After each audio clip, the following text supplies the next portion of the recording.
His performance was sharp and emotional, striking the perfect balance of tension and heart. Apollo 13 made over $355 million worldwide on a $62 million budget. It became Universal's highest-grossing film of the year and earned 9 Oscar nominations. Critics and audiences took notice. Suddenly, Sinise wasn't just respected. He was bankable. His chemistry with Hanks and his ability to hold his own in a high-stakes story proved he was ready for the big league. That same year, Sinise made a dramatic turn on television with Truman, playing President Harry S. Truman in a serious biographical film for HBO.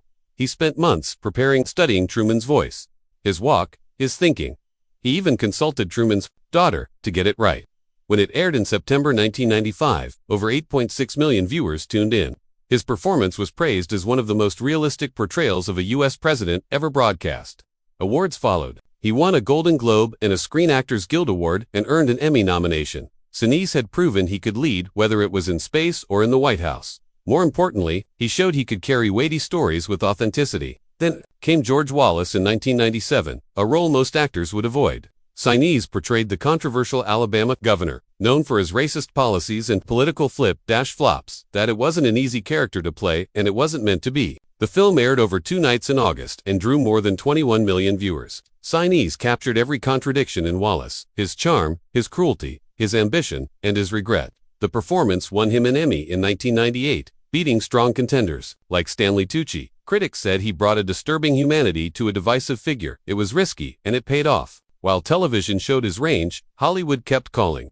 Between 1996 and 2000, Sinise stacked up blockbuster roles like a true movie star. In Ransom 1996, he was the villain, a rogue FBI agent played with icy calm. That film brought in $309 million globally. Then came Snake Eyes in 1998, where he played a crooked cop opposite Nicolas Cage. It didn't get great reviews but still made $103 million worldwide. In 1999, he joined the Green Mile as Brutus Howell, the tough but kind-hearted prison guard. The film was a hit, earning over $286 million and 4 Oscar nominations. Even his misfire, Mission to Mars in 2000, which cost $100 million and only earned $111 million back, showed studios trusted him with leading roles in massive projects. He was a rare mix, an actor who could lead, support, and shift between heroes and villains with ease. But Sinise wasn't only chasing box office numbers, he was also chasing respect. He'd already directed and starred in Of Mice and Men back in 1992. That film made it to the main competition at Cannes, the most elite film festival in the world. Being selected meant something. It meant the film had weight. That same level of recognition came earlier with Miles from Home in 1988, which also competed at Cannes. Most actors never get there once. Sinise got there twice. It sent a clear message. He wasn't just a performer. He was an artist. Cannes opened doors that box office numbers couldn't. It showed the world he was serious about the craft. In 2004, Gary Sinise shocked Hollywood. He walked away from big movie roles and stepped into a weekly TV series. After earning an Oscar nomination for Forrest Gump and praise for Apollo 13, no one expected him to join a network crime show. Back then, television wasn't a place for serious film actors, but Sinise saw something others didn't. Instead of waiting months between movies, he could now reach millions every week. And CSI wasn't just a job, it became a platform. His character, Mac Taylor, was a former Marine who served with discipline and integrity. It wasn't just fiction. That character reflected Sinise's real passion for helping veterans. He found a way to act and serve at the same time. Mac Taylor didn't just pop up on screen one night. CBS played it smart.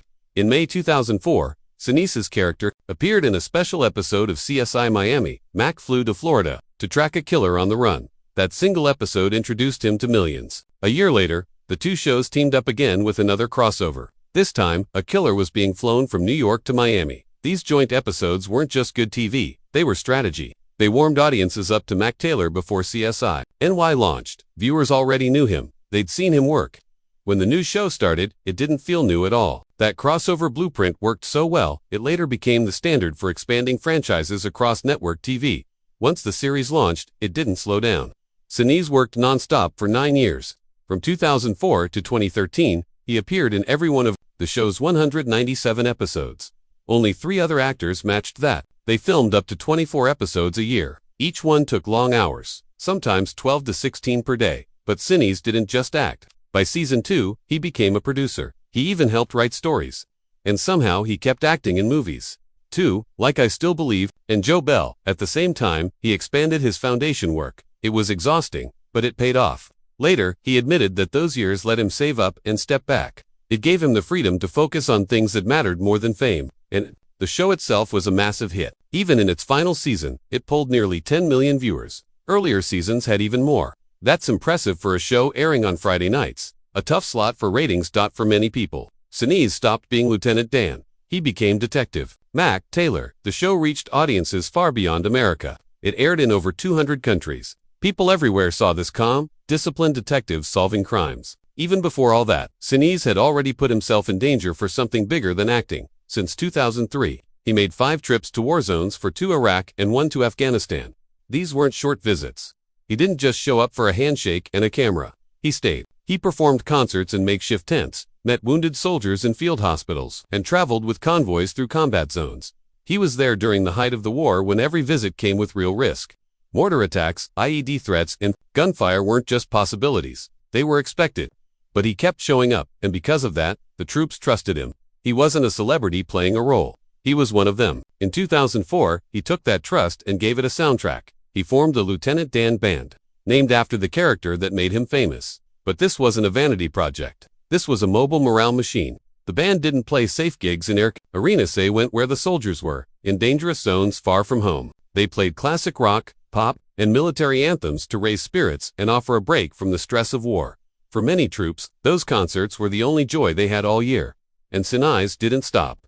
Over the years, the band has played in over 500 shows, including dozens in overseas combat zones. By 2011, Sinise realized his impact needed structure. That year, he created the Gary Sinise Foundation. What started as a mission to help wounded veterans soon expanded.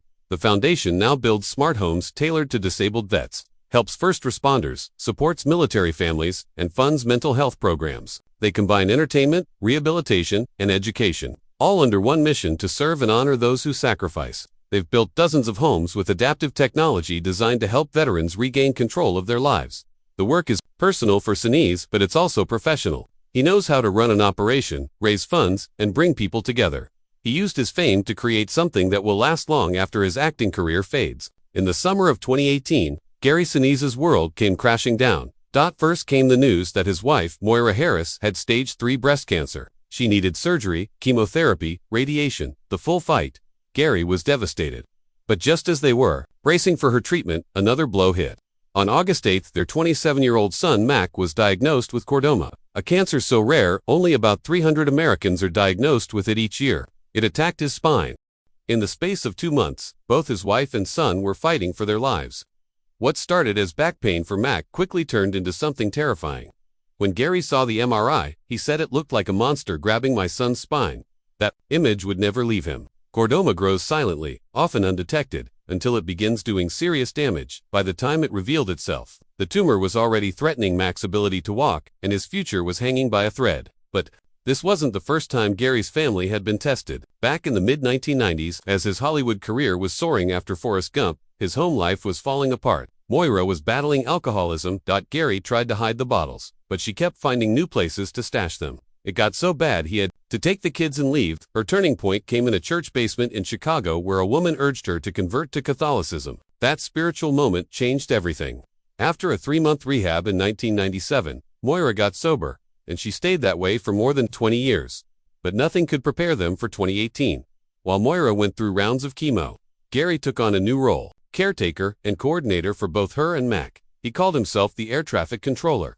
At one point, Mac was on 25 different cancer medications. Gary managed it all: research, appointments, drugs, surgeries. He lived in a constant state of urgency, barely stopping to breathe.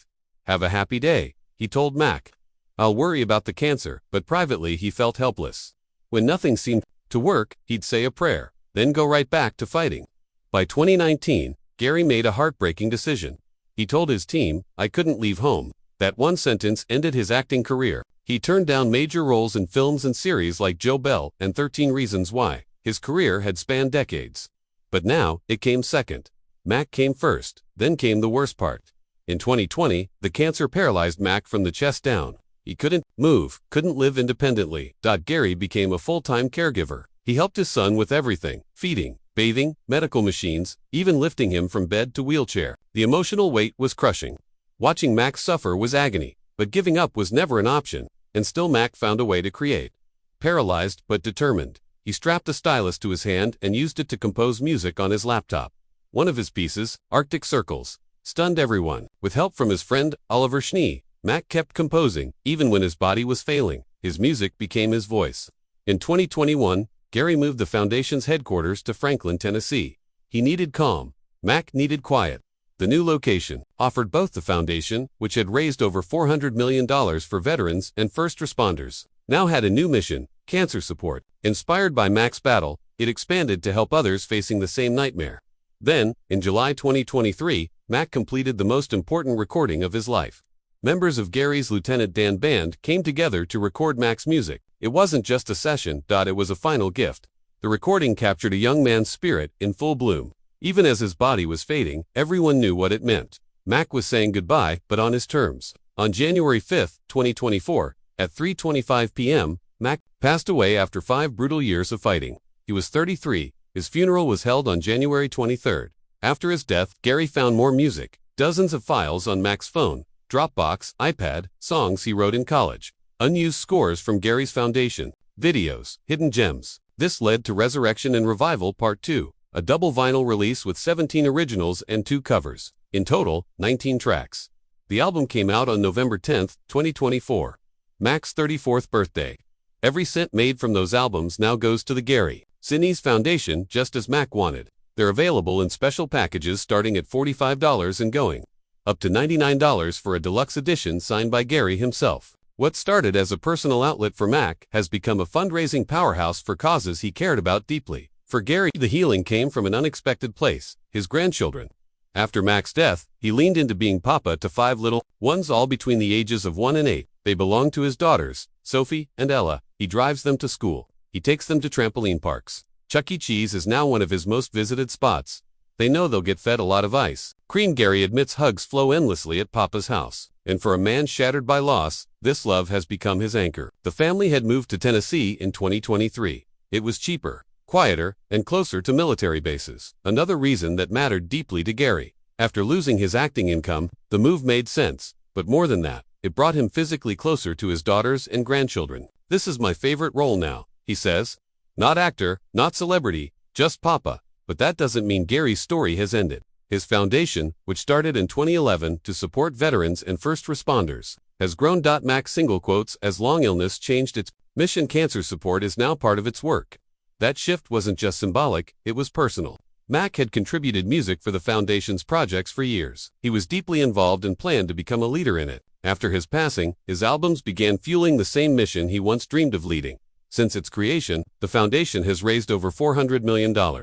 Mac's contributions, both musical and spiritual, are now stitched into its future. The work continues, not just in his memory, but powered by his voice. And what about Hollywood? Gary is 70 now. In a 2025 interview, he said something may come along. He hasn't ruled out acting, but he won't take any job that pulls him away from home for too long. Not anymore. If the right thing came along and the timing was good, I'd consider it, he said. But acting isn't the priority. His family is, his foundation is, Mac's music is. He spent 9 years on CSINY, and that gave him enough savings to say no. Now I can be selective, he says. And that freedom means more than any new role. He's built a quieter life in rural Tennessee, a life with purpose, a life centered around healing, family, and keeping his son's legacy alive. It's not just do you go up once, or do you have to do it multiple times to get it right. We did 50 times right. Like this, 50 times like that. Gary Sinise spent decades playing heroes on screen. Lieutenant Dan, Detective Mac Taylor, astronauts and presidents. But in 2018, he faced a real-life battle that no script could prepare him for. 2 of his family members were told they had cancer. What happened next forced him to make an impossible choice. He walked away from a career worth hundreds of millions. He learned skills he never wanted to know. And his son Mac left behind something so powerful, it's still changing lives today. Gary Sinise was born on March 17, 1955, in Blue Island, Illinois. His father worked as a film editor, so Hollywood was already in his blood. But if you'd seen Gary as a teenager, you'd never guess he had anything to do with show business. He wasn't trying to get good grades or trying to impress anyone. He grew up in a working-class neighborhood where people cared more about hard work than creativity. Even with his dad's connection to the film world, Gary had no interest in following a similar path. Instead, he played in rock bands and barely made it through school. Everything changed in high school, and not because he had some big plan. At 17, Gary tried out for West Side Story just for fun. It was a joke to him and his friends, something to kill time, but something unexpected happened. As soon as he read his lines, it clicked. For the first time in his life, he felt focused. That silly tryout turned out to be the moment that gave him purpose. He was hooked. Behind that change was a drama teacher named Barbara Patterson. She didn't just see a rebellious kid with long hair. She saw raw talent, and she refused to let it go to waste. She put Gary in the play, but more importantly, she believed in him. She coached him, mentored him, and helped him understand what he was capable of. Her influence didn't stop after one play. She became a guiding force in his life, helping him trade chaos for craft. That change didn't happen in a vacuum. Gary's family had moved from Blue Island to Highland Park, a wealthier suburb north of Chicago. It was a different world, richer, more structured, more demanding. He didn't fit in right away. He was part Italian, part English, Irish, Scottish, German, Swedish, and French, a blend of everything, but not rooted anywhere.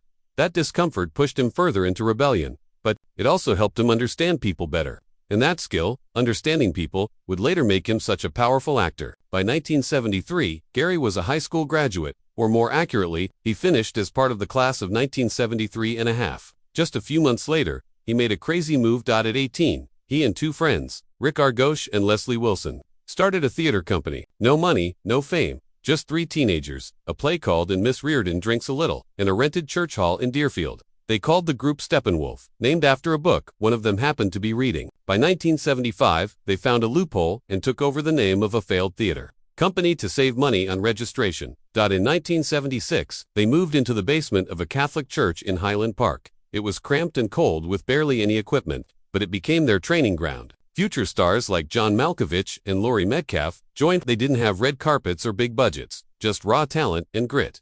Gary wasn't just acting, he was also directing. In 1974, he took on Grease and ran the show from top to bottom. Producer, actor, and director all at once. Then he directed The Glass Menagerie and starred as Tom, balancing both roles like a pro. Most people spend years mastering one job in theater. Gary was doing three at 19. His biggest breakthrough came in 1982.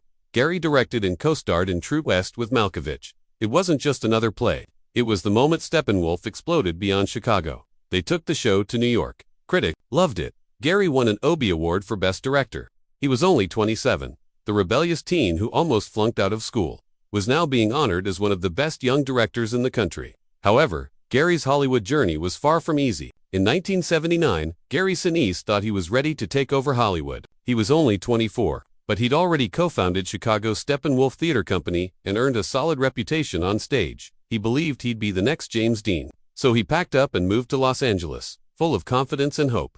What followed was 10 months of disappointment and silence. The only work he got was a blink-and-do-miss sit role as a boy on the beach in Knots Landing. That was it. No spotlight, no big break, just a lonely phone that never rang. Sinise later called the whole thing miserable. The rejection hit so hard that he gave up and returned to Chicago. His dream was crushed, and for over 10 years, he didn't seriously try Hollywood again. But giving up on acting didn't mean giving up on storytelling. In a twist few saw coming, Sinise found his way into the industry, not as an actor but as a director. In 1986, he began directing episodes of Crime Story, a crime drama set in 1960s Las Vegas. The show gave him a chance to show off his visual skills and get his foot in the door. Then in 1989, he directed episodes of the acclaimed TV series 30-something, which was known for its emotional depth and realism. By 1988, Sinise had stepped up to the big screen, directing Miles from Home, a film about struggling farmers in the Midwest. Richard Gere starred, and Sinise's style behind the camera got serious attention. For many, it looked like his future was in directing, not acting. That changed in 1992. Sinise took a role in A Midnight Clear, a small but powerful war film set during the Battle of the Bulge. He played Vance Mother Wilkins, a soldier on the edge haunted by the death of his child back home. The film didn't make money. It brought in only $1.5 million against a $5 million budget, but critics loved it. Roger Ebert praised the entire cast, and Sinise's performance stood out. He played pain and unpredictability with rare precision. But the film was too intense for mainstream audiences. It became a forgotten gem, a movie people missed but should have seen. For Sinise, though, it was a key moment, proof that he could act on screen at the highest level. Later that same year, he made a bold move. He directed, produced, and starred in Of Mice and Men, playing George Milton opposite John Malkovich's Lenny. It was his passion project, and he poured everything into it. The film was chosen for the 1992 Cannes Film Festival and earned a Palme d'Or nomination. Sinise didn't just act, he shaped the entire film. Horton Foote wrote the screenplay, and critics praised how the story captured loneliness, dreams, and despair during the Great Depression. The movie confirmed Sinise's artistic talent and showed that he could balance both sides of the camera. He was no longer just a theater guy trying to make it in film. He was the real deal. Between 1983 and 1993, Sinise was grinding.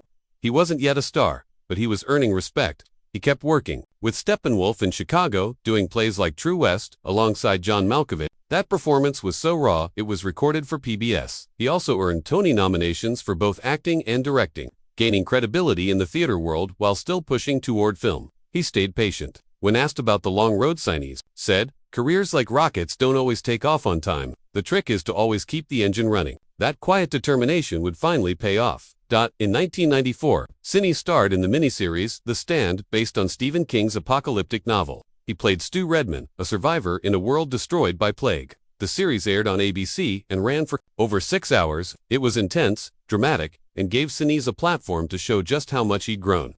The role helped build momentum, but it was just the warm-up. His life was about to change forever. That same year, he auditioned for Forrest Gump. The role was Lieutenant Dan Taylor, a Vietnam vet who loses both legs and spirals into anger and addiction before finding peace. It was a difficult role. The director, Robert Zemeckis, and star Tom Hanks needed someone who could go deep. Sinise didn't just act. He studied veterans, talked to amputees, and immersed himself in their world. His audition hit hard. He got the role. Playing Lieutenant Dan required a full transformation. Sinise worked with medical professionals to understand prosthetics and how double amputees moved. But the real challenge was emotional. Lieutenant Dan was bitter, broken, and angry.